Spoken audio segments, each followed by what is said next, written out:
Greetings all, and welcome to the third season opener of Skeptic TV. I'm your host today, C.S. Bear. Joining us this March 30th, 2013 is Sound of Silence. Hello everyone, long time no see. How's it going? The Kitch. Hey guys. For some reason I'm getting weird feedback. Oh, well, feedback is always good when you want to know something more. And we have our tech guy who's remaining silent from the broadcast, and that is Colin Masson.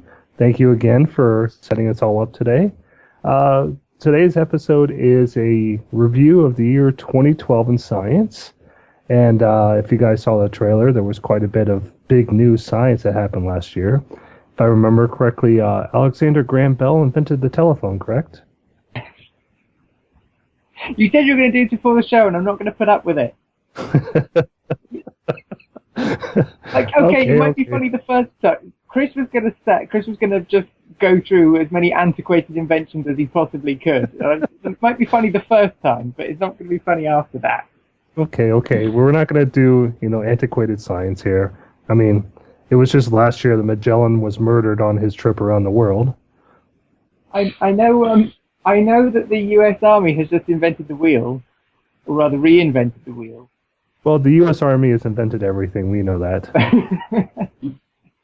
It's always the British and the Europeans who steal our inventions. So, but no. I believe an important whiskey was a drink called whiskey was invented somewhere in Scotland, I believe. And then for the next 300 years, Scotland did nothing. Oh, we're going to get so much crap for saying that. Where did Alexander Graham Bell come from? Well, he was born in a log cabin. But also, if you guys saw the trailer, I included lots of clips of major science breakthroughs last year, so we're going to get through as many as we can. This episode is only an hour long because we have no special guests, so enjoy the ride. You two on the chat today, what is the SpaceX Dragon spacecraft? Just Colin, please, not with the graphic, because we may be expecting Womble here, and if she sees the 2012 poster, she will not be pleased. And when Womble isn't pleased, people get hurt. Sorry, Chris, what were you asking? Exactly. For those who aren't not seeing the picture on there, we have the movie poster of 2012 showing in the chat right now. But no, do you guys know what the SpaceX Dragon spacecraft was? No, I did. It sounds like something out of 80s children's fantasy film. It's a spacecraft developed by the company SpaceX. It's one of the private space transportation companies currently engaging in outer space or inner space travel. What they're doing right now is they're trying to get people to pay for rides up to, but not including the International Space Station. Apparently there's still some red tape about getting people to enter into the International Space Station for obvious reasons, security, things like that. But it was the first private spacecraft that docked with the International Spacecraft last year. Excellent. Do you know how much it costs to go on a space tour? Several $1 million. Oh, okay then. So I think it might have to be the Bahamas. I better start saving then. I think it's currently $20 million to travel on the Soyuz. So I think Virgin, SpaceX, and a couple of people are trying to get it down to under $1 million. Oh, so it's nip. Yeah. I suppose what is most exciting about this is that a large proportion of the actual travel module itself are reusable. Yes, it's reusable, and it can be used for up to 2 years at a time. Wow. And so how many flights do you can fit into that sort of 2-year period? Not quite sure. I can't think you'd find many people with the money to want to go, but... according to this, SpaceX charges by the trip, not by the seat. So it costs $140 million for the 7-seat trip. So if you fill every seat, you only pay $20 million per seat, but you still pay $140 million for the entire trip. That still sounds quite cheap. Cost $63 million per national. Hello, we have joined. Angry Wobble has joined us. Hello, Angry Wobble. We're just reviewing science from last year. Yeah, I know. Sound of Silence was a little upset to learn that Alexander Graham Bell invented the telephone last year. Yeah, well, he's only a biologist. They don't really count, do they? Count. So last year also was the 4th manned trip to the deepest part of the ocean. What is that? The Marianas Trench. Right. And who made that trip last year? It was James Cameron, wasn't it? Yes, it was. Do you know how deep it went? Cameron?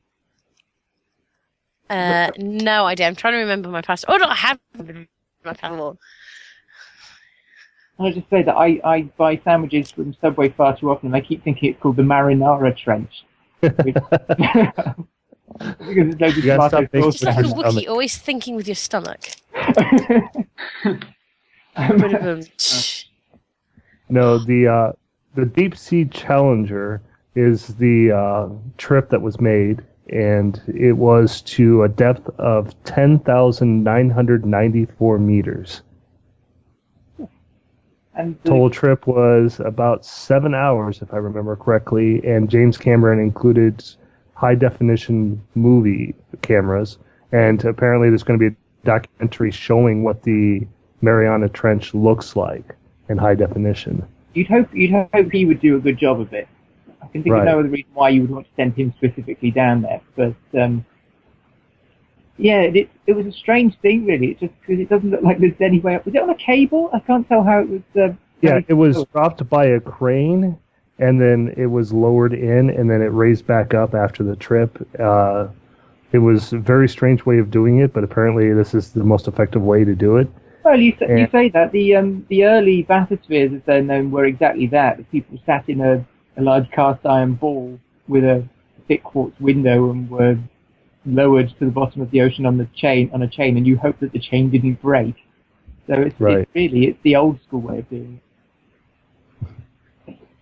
So it was very fascinating to learn about exactly what he had to go through just to do this dive. He had to do test dives first.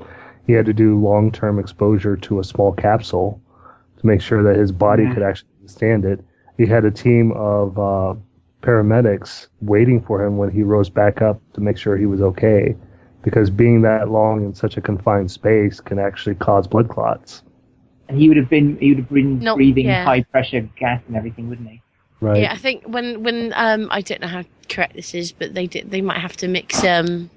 Well, no, actually, I'm not going to say that because I'm pulling that from having watched a film to do with being at depth in the ocean, and I could be just talking completely. Are you going to say helium? Yeah, mixing in some helium. Yes, it is true. It is true. Oh, right. Okay, so the sphere didn't completely lie to me. No, I got it from the BBC One. But yes, they breathe high pressure helium and oxygen, and I don't think, because it's at such high pressure, I don't think it makes their voice go squeaky. I see. In the film The Sphere, they included that helium effect, and they had to wear these. They were supposedly wearing these little things around their throats to stop them being all squeaky and high pitched. The reason why film science there. Yeah, the reason why your voice gets higher is because when you breathe in pure helium, that's all that's going to your voice box at that time. And it affects the vibration speed of your vocal cords due to density issues with the gas. So until you get that out.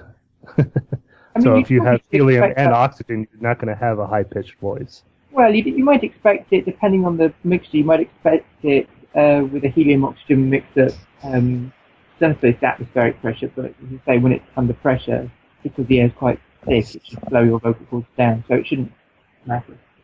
But yeah, you don't get to see him sort of doing Mickey Mouse, oh, I'm going to the ocean, which I think would make the film funnier. Maybe they can digitally enhance it afterwards. That I can certainly think of a few films that can be improved that way. Armageddon, if they were all in helium voices. Yeah. Last year as well, there was a very exciting thing that happened. John Cusack saved his family from utter destruction. No, Nephilim free.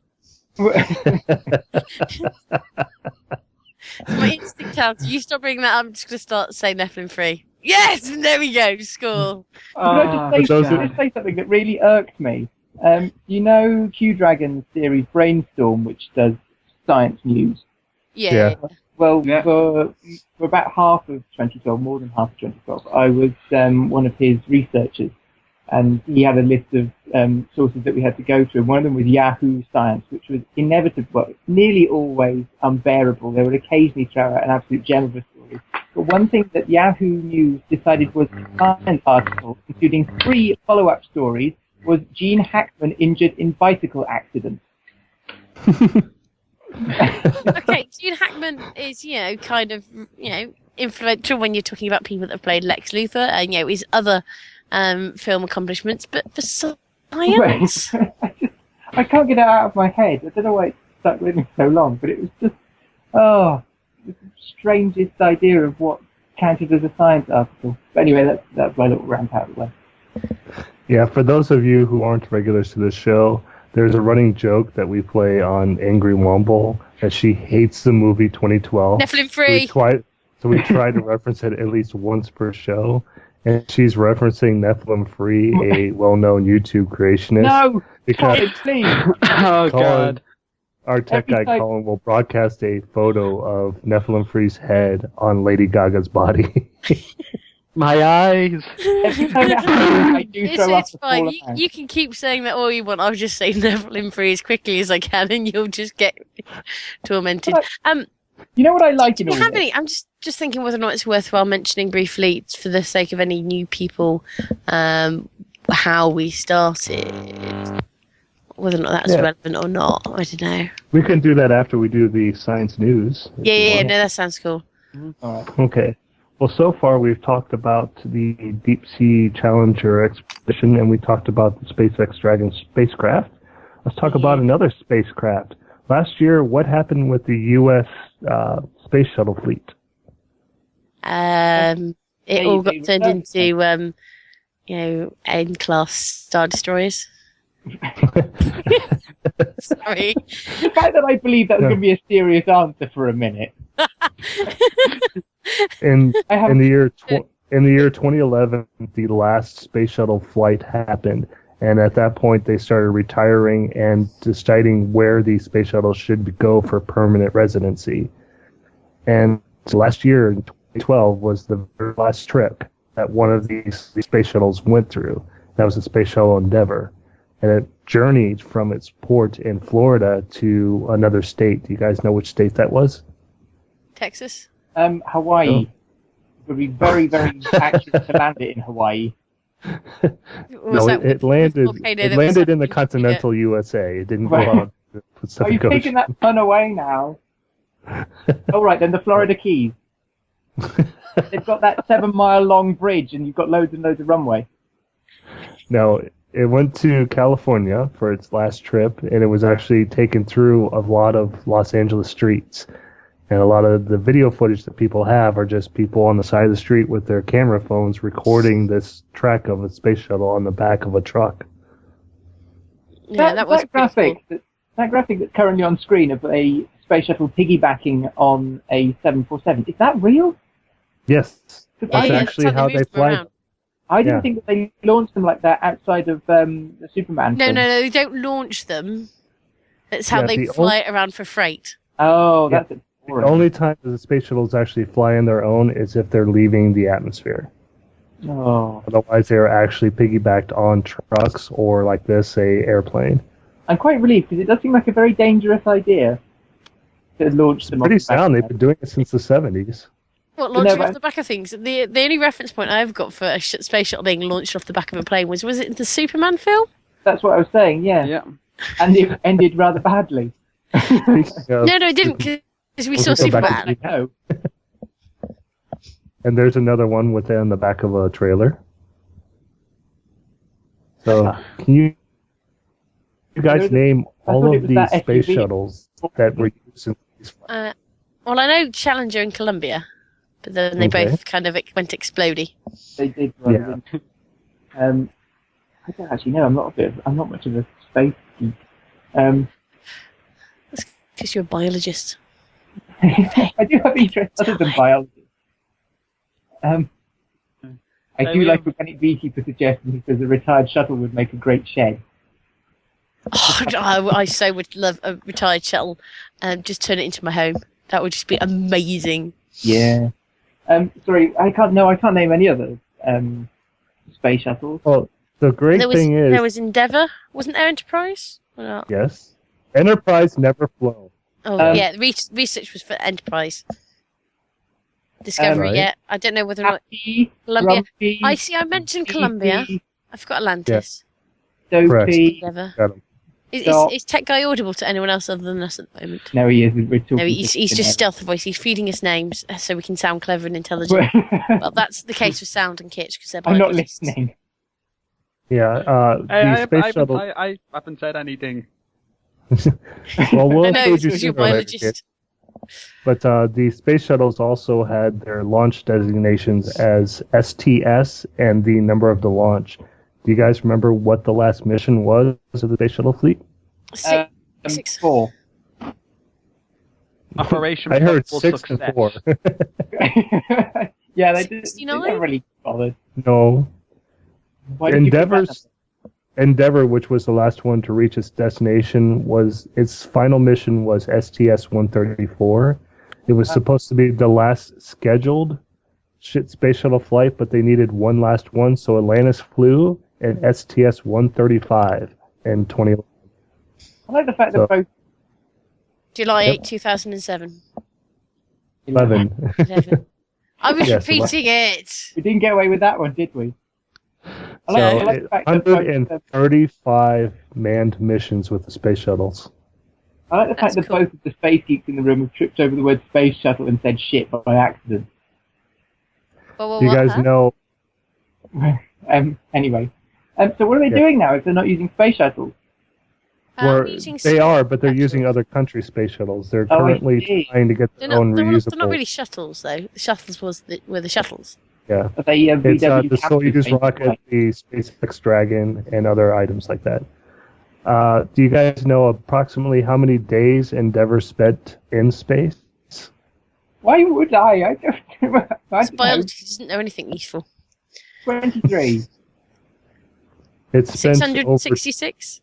No, it spent over 296 days total in space. Cool. Space. What have they been doing all that time? Does that include space camp activities? Yes. What kind of camp activities? And, I said space camp. It did 4,671 orbits for a total distance traveled of 122,883,151 miles. So you got a lot of mileage out of that vehicle. True. What did it do to the gallon? What did it do to the what? How the many gallon. How many miles per gallon did it get? Probably less than 1 mile per gallon. It takes a lot to get escape velocity. We'd have a pedal-powered one if the British had built them. So, on the 4th of July, 2012, something particularly special happened in Europe. You guys remember what happened? On the 4th of July in We Europe. ignored what you were doing in the United States? You did, especially because this was international news. Oh, wait. Wasn't it a meteorite or something? No. Oh, this is it not? Is it the Higgs boson? Oh, Yeah. yeah. An There we experiment go. was run where a previously unknown particle started decaying in a particle smasher. At what facility? The Large Hadron CERN. Collider at CERN. Right. And do you guys know what country CERN is located in? It's on the Sweden. border. Switzerland. On the France. border between. Not Sweden, Switzerland, and Geneva, wasn't it? No?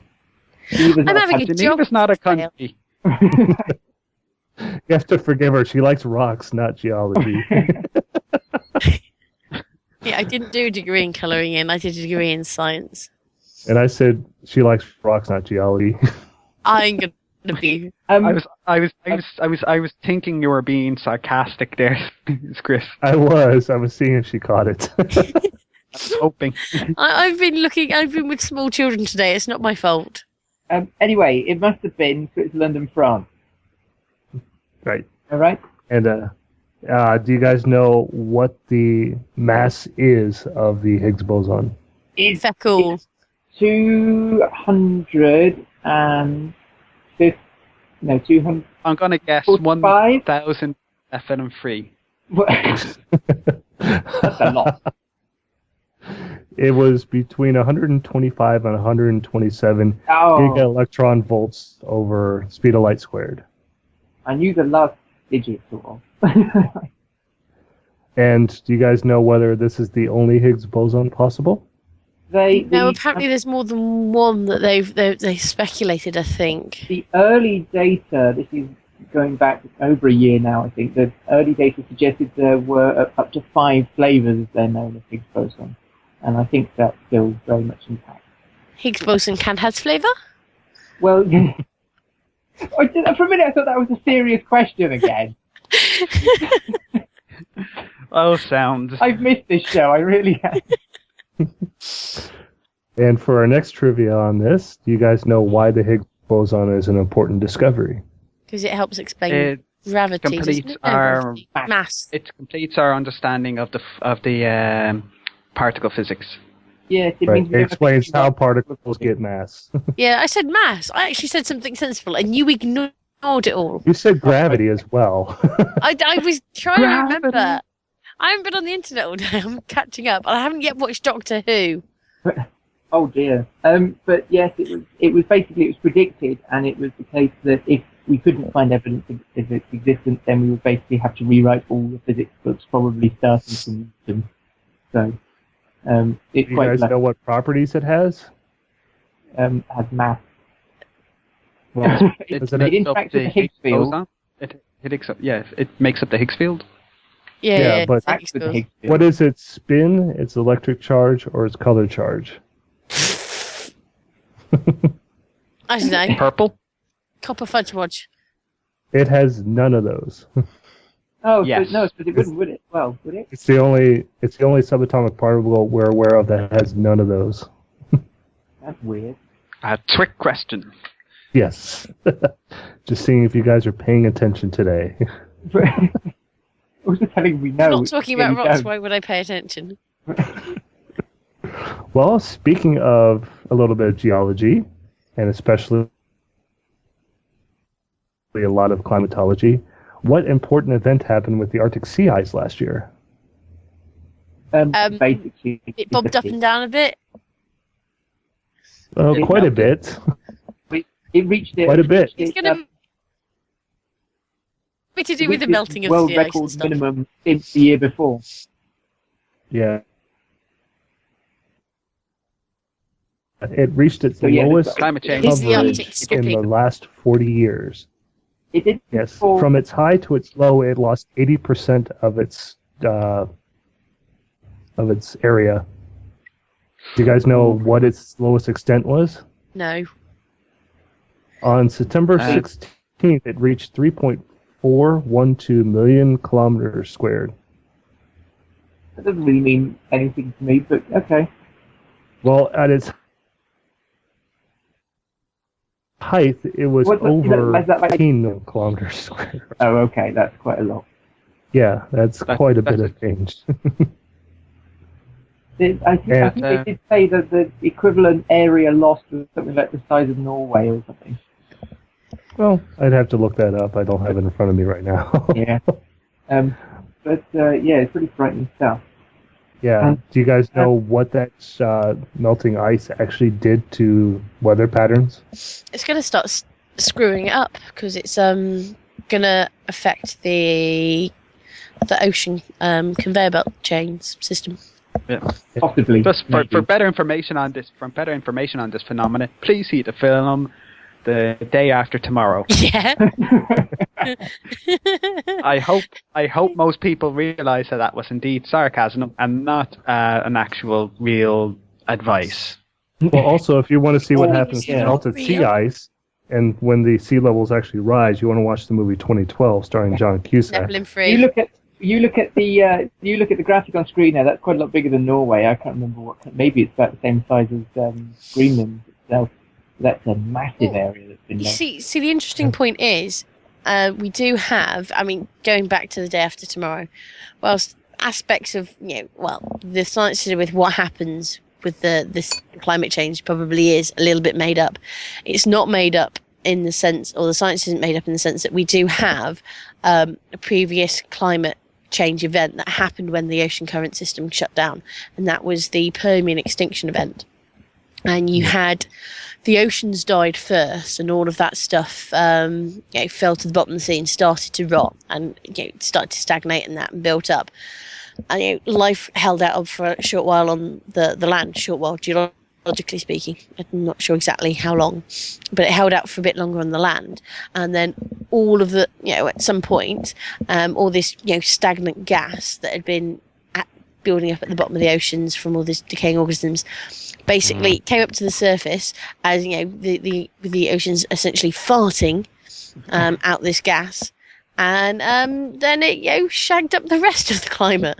It did rather, didn't it? Yeah. Yeah. I mean, there was other stuff that happened in that mass extinction we think that won't happen. But doesn't it also coincide with the Siberian traps? Well, it does. And another thing that happened during the Siberian traps was the trigger that set that off. And the system you were talking about, that massive methane release from the oceans, was a consequence of, rather it was a feedback. Wasn't it sulfur gases as well? Certainly from the volcano. Tech guys confirmed that it's the sulfur gases were produced due to the anoxic conditions of the oceans. Another thing that happened, which is just me going off on that, but it seems that the ozone layer collapsed as well, and we think that was some of the volcanic gases that were released. We think there might have been natural CFCs in there, which would have. Yeah, well, the ozone layer hasn't always existed, so it's potentially quite feasible that if the conditions in the atmosphere really do radically shift because you've got a massive release of various unpleasant gases, then it's potential to affect every layer of the atmosphere. As I say, if it did collapse, then it was a result of the volcanism, so it's not really a consequence of global warming, but it's still frightening to know about. Anyway, we've got a bit of topic, haven't we? It's not exactly news, talking about stuff that happened 270 million years ago. But all science is interesting. 250. Well, speaking of something that might be more relevant... Did we get that on tape? Can I ask? Did we just get that on tape? Oh, and a bit of news. In 2012, apparently tape is still being used to record conversations. I did think about doing this for my channel. I thought about making it look like I edit my videos on VHS. Would that be with the chopping the tape between? Yeah, and sort of the tracking goes out at the top of the screen, and it's a bit flickery and grainy, and yeah. That's when you're doing Lost styling. Anyway, every time there's a cut, the word "play" appears in the top corner. Okay. On October 14th, 2012, there were several records that were broken. You guys remember why? Because I really hated my dad's music collection, and I wanted to make a point. Sorry. We broke the speed record. Very sorry. What was it? We broke the speed record for man unaided. Right. And what else? Was that the date of the guy jumping from space? Felix Baumgartner. Yeah, that was it. Apparently, isn't he like some sort of creationist? He's got some flavour of science nihilism going on. I think it's not a very scientifically sensible idea to get in a balloon and jump from the edge of space. But that's more kind of your adrenaline junkie side going in, as opposed to science denialism. Yeah, that's true. I think it's not fair. Well, I suppose there should be two separate world records for fastest man unaided, one which is vertical and one which is horizontal. And I suppose Usain Bolt. I think there should also be probably powered by a jet engine. That should be another land speed one. I know the land speed record for towing a caravan. That's the only one I know. You got a caravan, have you? You are. 139 miles an hour. Felix Baumgartner hit Mach 1.25 at his fastest descent. That's 843.6 miles per hour, or 1,357 kilometers per hour. I thought that, admittedly, he wasn't travelling through much air when he first jumped, but I understood that it was reasonably easy once you were past Mach 1, but getting up to Mach 1 was incredibly dangerous. And things like if aircraft try and get up to those sorts of speeds, a fleck of paint, or rather, a flake in the paint on the aircraft will shear off half the plane or something. I don't know how on earth a human wearing what just looks like a SIG suit can get up to that kind of speed. His suit was obviously made out of the same materials that as used to make these little plastic dolls that always survive plane crashes. Again! I thought you were being serious. Let me see. When is Angry Mumble ever serious about things besides rocks? I know. I've forgotten the measure of Womble. You guys know the other 2 world records that he broke that day? Must have been highest freefall. Sure. Longest amount or fastest evacuation of the bowels. I was going to say the most amount of cursing done by one human being. Did he take his wife up and was the first person to join the 50-mile high club? I was going to say, was someone forced to watch a complete loop of all of Nephilim Free's videos? What, for the motivation to jump? Yeah, if you could do that, you'd do it without the suit, surely. Yeah. Oh, thank God, it's not that picture. What was he writing in? The day. What's it? The day that? Oh God. Hang on a second. I Has Womble not the lost day the that? Christmas? Was it the day that a soft drink company had better technology than NASA?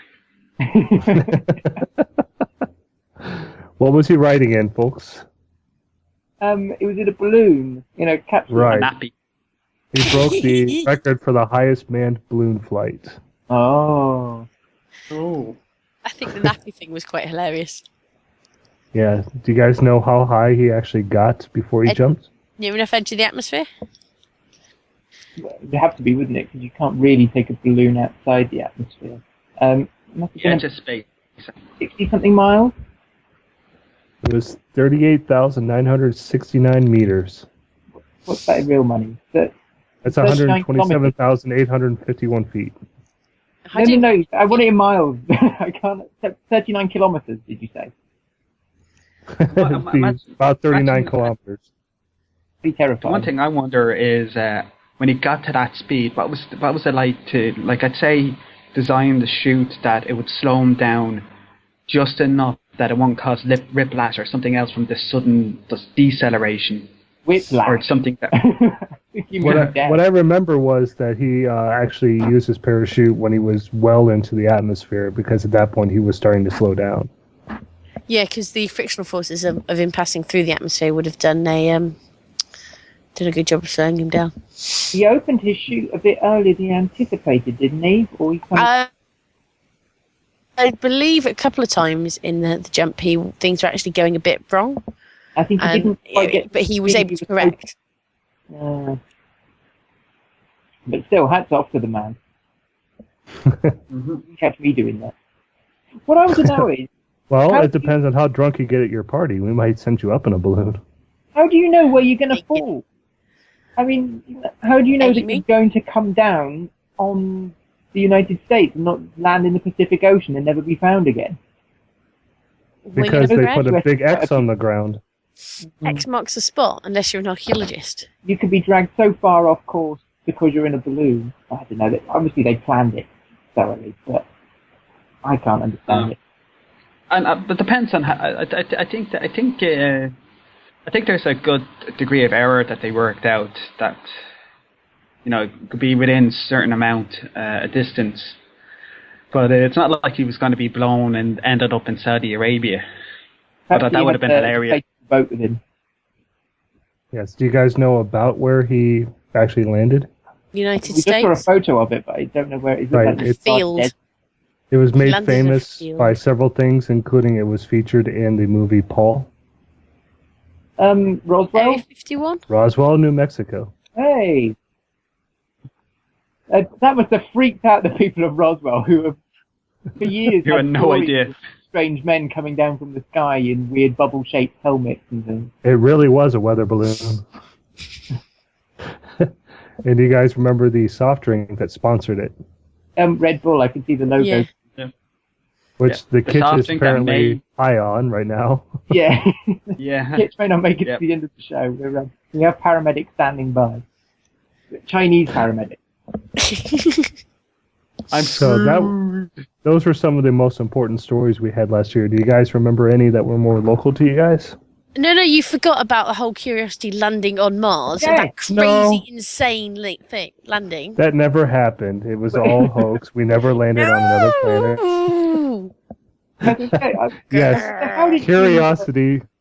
Curiosity actually touched down on Mars. Mars, yeah, with the most, apparently one of the most, no, not apparently, it was the most crazy and insane landing that NASA have ever done. When you said, were you actually thinking of the Mars landing when you said to Womble, can you think of anything more local to you that happened last year? I was trying to see whether or not she would let us pass over Curiosity. No way, and no.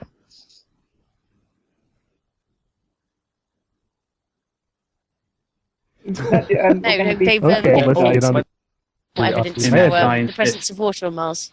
Yeah, look, see, that's them filming it. In the Womble? picture, a painted backdrop of Mars. Womble? Yes. Remember where on Mars that Curiosity landed? Gale Crater, wasn't it? Right. Hey. Do you remember which day he actually landed? Was it August? Yeah, it was August. I can't remember the date. I had a week off work and I was enjoying my late starts. Except I got up at 6:30 in the morning to watch this land. We also forgot something else. Meteorite. Something else. The Russian meteorite. I think that was earlier. No, it was earlier in the year. The Venus transit. Right. How boring. That wasn't involving us getting our hands on any rocks, either directly or by sending something to poke them. Hey, he was observing a big piece of don't rock. have any- Venus was having a resurfacing event. We don't have any Venus or Venusian meteorites, do we? Not to my 'Cause knowledge. when meteorites get kicked off, there's a meteorite that I think they're still working to confirm it, but there's a meteorite that they suspect has come from Mercury. Ooh. Which is very nice. Freddie. I know. Sorry? Freddie. I said Freddie, as in Freddie Mercury. No. Mercury, as in the planet Mercury. Not Freddie okay. Mercury. I was going to go through all the different Mercuries I know. But okay. What I want to know is, they've sent back loads of pictures, but you see sort of 4 different versions of the pictures with different kinds of colour correction on it. How do they not know what colour things are meant to be? Because there are special decals that are actually on the body of the rover itself, so they can calibrate against those colors and those contrasts. Right, okay. I know that there was whispers dulcetly in our ears that we are correct, or Bear is in this instance. Thanks for that graphic, Colin. Just put Freddie Mercury on the screen. Yeah.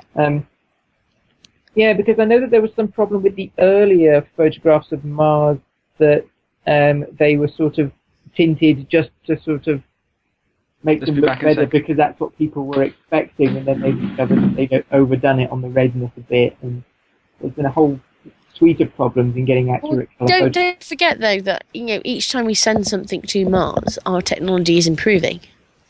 Well, I know, so we're able to send more technologically advanced kit over there. But surely you test your camera to see whether or not it takes good quality colour photos and then send it up. That's what I would do. They must do that, surely. I don't understand. I'm assuming that they do. Yeah, but don't forget as well that they also have, particularly with the rovers, they have a clone of it, a duplicate back on Earth.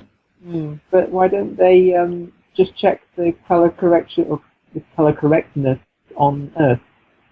I don't know. I'm sure enough to know what they're doing. The thing is, though, you've got the space flight to get contend with, and whether or not that might have done any damage to the craft and the cameras.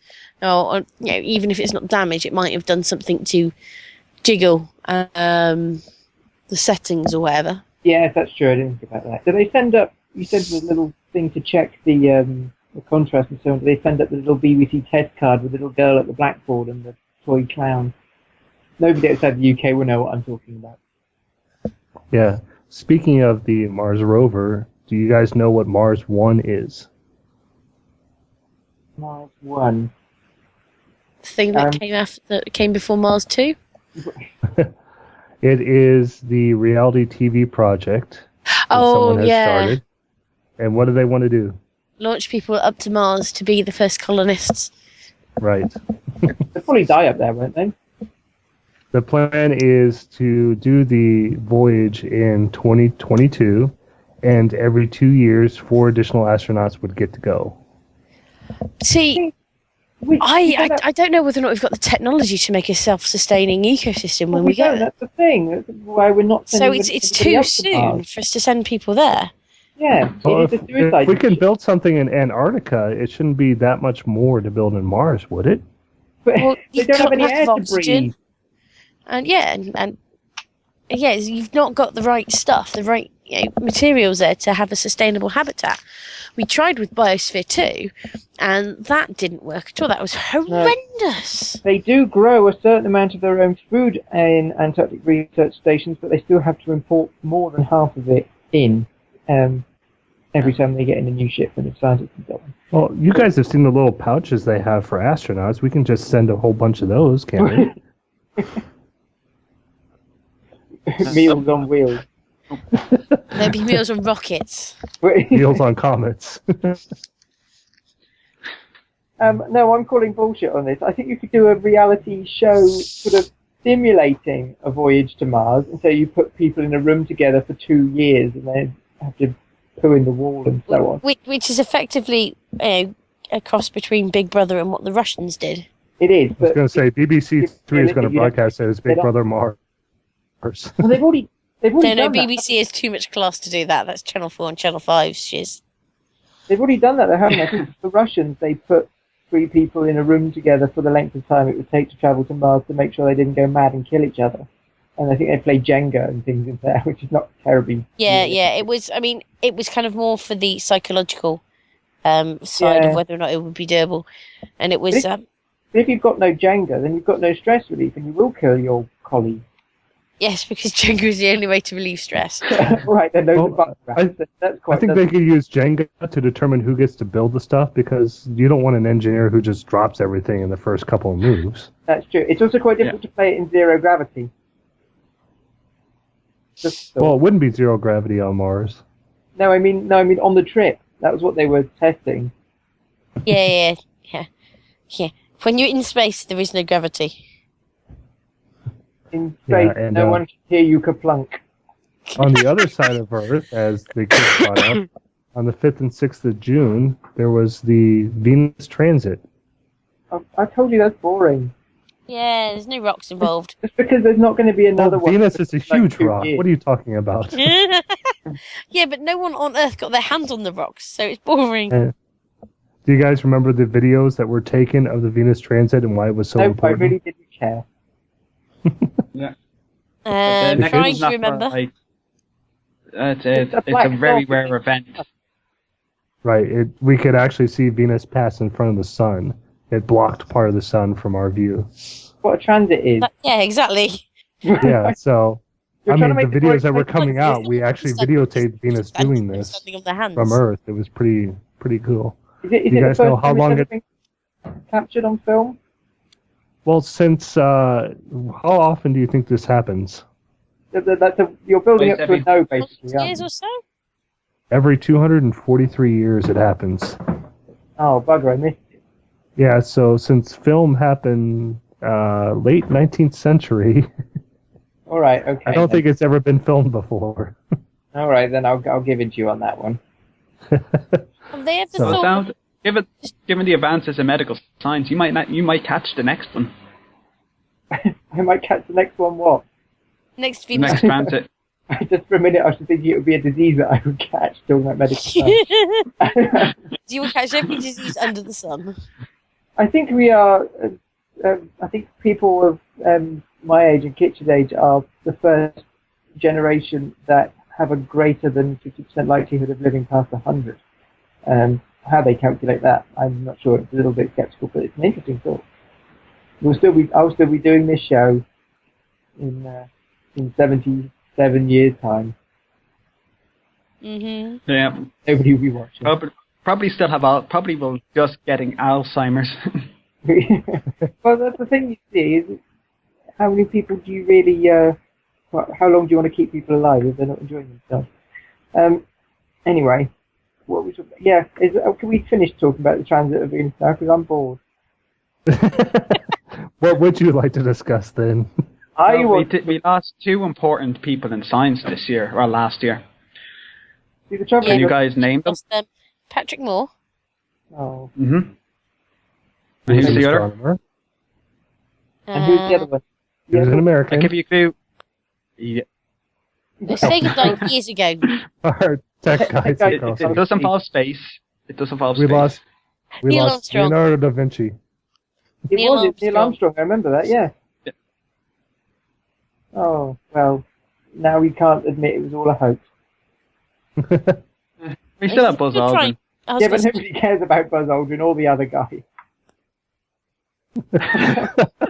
This is a science show, believe it or not, folks. No, but it's true that nobody can ever remember the name of the other guy. Hey, I think everyone will remember Buzz Aldrin for punching that moon hoaxer. It's hilarious. I encourage any and every moon hoaxer I encountered to go tell Buzz Aldrin he didn't walk on the moon. Yeah, Michael Collins, that's his name. He's still alive. He only ever sent one geologist to the moon. Sorry? He only ever sent one geologist to the moon. Oh, that's a shame. Well, it is soon it'll be 2 when we send Womble there. Yay! You won't send a return craft, though. Oi! She'll have enough sustenance from the Have rocks. fun trying to breathe. Do you guys remember what December 21st, 2012 was supposed to be? That was supposed to Armageddon. be the end of the... Well, it was the end of the world as we know it. And AKA what today, Nephilim 3 was proven right. Is it the day we disproved or proved the lunar Bukake theory? Oh, I'd forgotten about all of this. So good to be back. Forgotten all about the lunar Bukake theory. One of my favourites. What was the other favourite? I'm trying to remember now. The other one, the kangaroo. The world did die in a spiritual way. Yes, we had. Oh no, when was the other end of the world? Was that also in 2012? The Harold Campbell? That was 2011. 2011, wasn't it? It was. They all blended to one after a point. Oh yes, it was October 2011. Yes, so no, it was the end of the world as we know it, but we felt fine. Oh, go on. But also last year in December, we also found something that relates to Earth. You guys remember what? Something that relates to Earth. That doesn't really narrow it down much, does it, Chris? We found the nearest Earth-like planet orbiting star Tau Ceti. Cool. Oh, yes. And, well, I say Earth-like, but I think they said that it was the right size. It was in the star's habitable zone.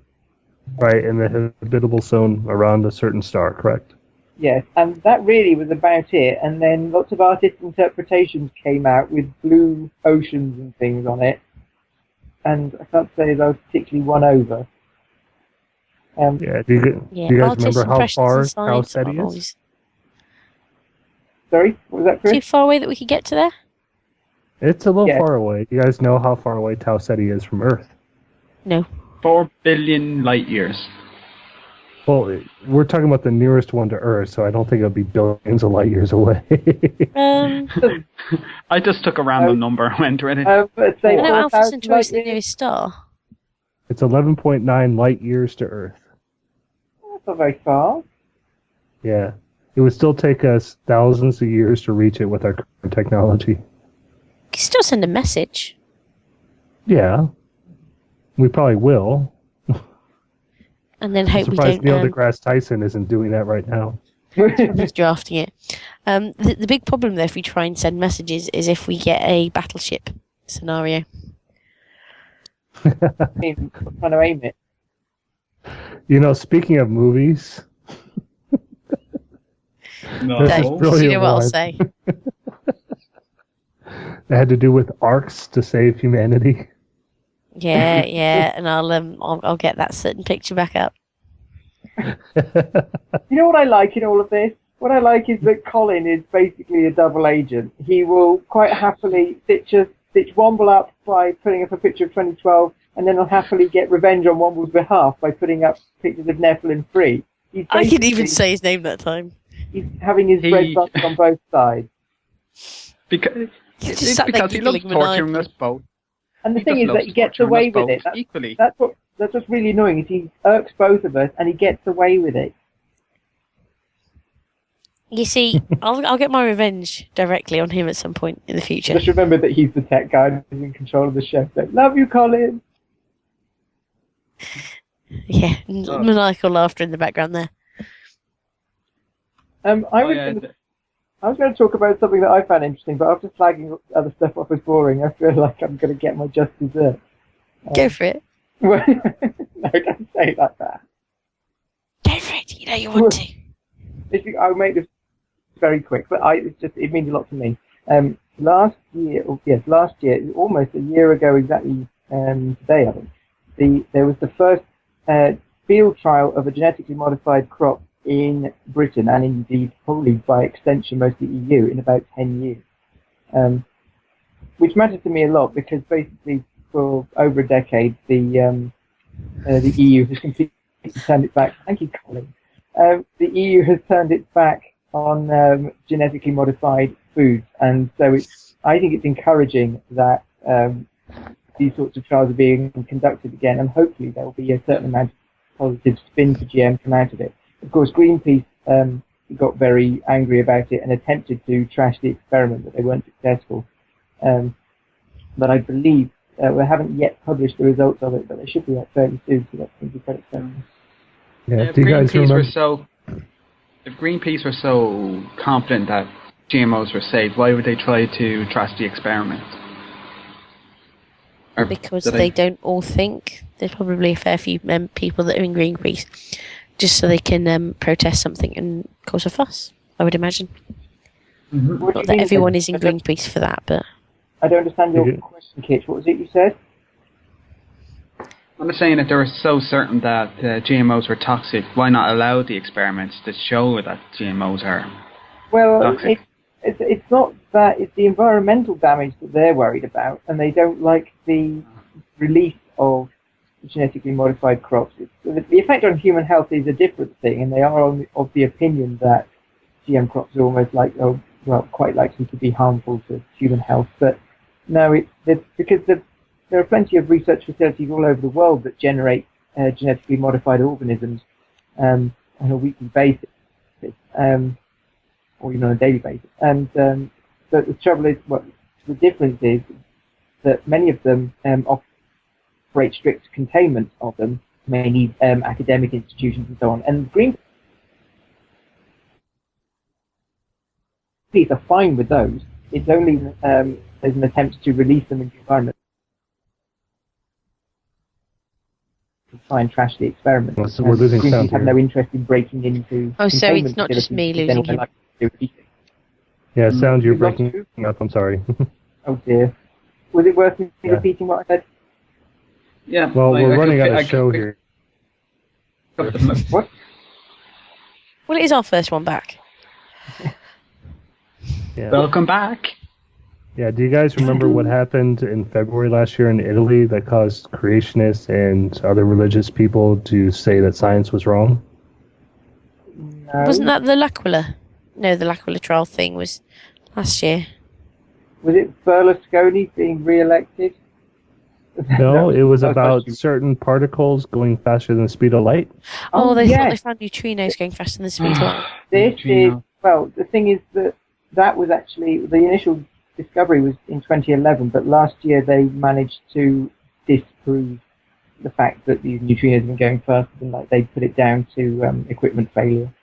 Right, they discovered why the neutrinos were apparently traveling faster than the speed of light, and they actually found they were traveling slightly less than the speed of light. But for those few months, it was trying to or lots of people were trying to argue that science didn't know what it was doing, that it was all wrong, just because something we said, like this, nothing can travel faster than the speed of light, was just disproven. No, it wasn't disproven. We had some unusual results, and they were that unusual, even though they weren't confirmed. They were shared, but with the caveat of we are still working on this, and it's just again they don't understand how science works. Yeah, so. And they repeated the experiment. They couldn't get it to work a second time, and then they did some fault finding. And the story that I heard was that it was a loose wire in one of their equipment. That just sounds like comic effect, but it was something sort of that level of triviality. And we're coming close to the end of our hour, so that was our wrap-up of the science news of 2012 that made us interested. Womble, do you want to tell us exactly how Skeptic TV started for the people who are just tuning in for us for the first time? Okay, right. I'll summarize it, as it were. I'll do it from my perspective. I'd been doing some stuff, and about midnight, jumped on the internet, as you do.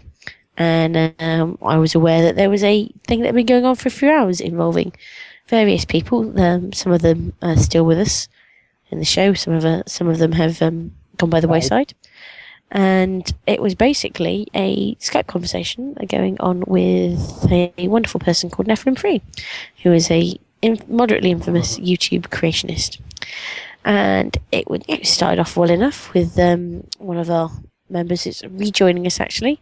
After a spell of being busy, thinking, yeah, we'll just try and chat with him and be nice and friendly, show him that we're not all grumpy people. And he's playing music and chatting and stuff.